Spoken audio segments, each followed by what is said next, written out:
Lalu biksu A turunkan gadis itu di seberang sungai. Dia pulang. Tetapi ternyata biksu B sepanjang jalan dia terganggu dengan apa yang dilakukan biksu A tadi.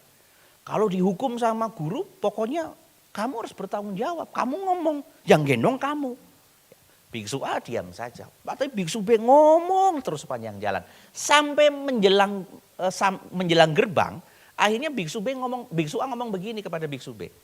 Teman, perempuan itu sudah kutinggalkan di seberang sungai tadi.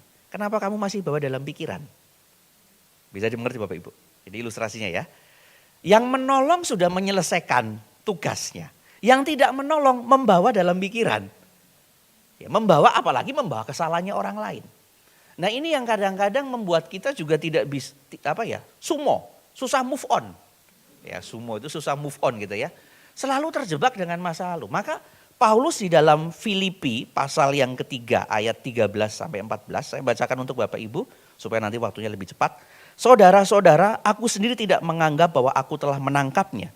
Tetapi ini yang kulakukan, aku melupakan apa yang telah di belakangku dan mengarahkan diri kepada yang di hadapanku dan berlari-lari kepada tujuan untuk memperoleh hadiah, yaitu panggilan sorgawi dari Allah dalam Kristus Yesus. Jadi biksu A telah menyelesaikan tugasnya dan tidak mengunyah kembali di dalam pikirannya. Walaupun itu perbuatan baik yang dia lakukan. Nanti kita lihat apa yang harus kita lupakan. Ternyata yang perlu kita lupakan bukan perbuat hal buruk saja di masa lalu. Karena kalau hal buruk sudah pasti itu perjuangan kita untuk melupakan. Tapi dalam konteks Filipi justru yang Paulus inginkan, kita pun melupakan perbuatan baik di masa lalu.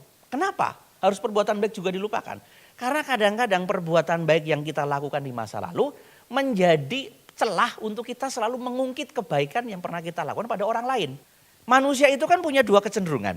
Manusia ini, kalau dalam posisinya kita, kesalahan besar yang kita lakukan kita berharap orang melupakannya. Tapi kebaikan kecil yang kita lakukan berharap orang mengingatnya seumur hidup.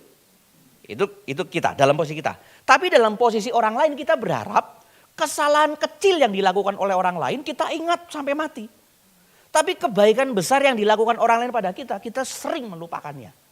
Itu manusia yang tadi, manusia yang memang belum bertobat. Itu sering seperti itu. Makanya apa? Manusia selalu tidak hidup dalam kualitas menjadi manusia unggul. Yang menjadi serupa dengan Kristus.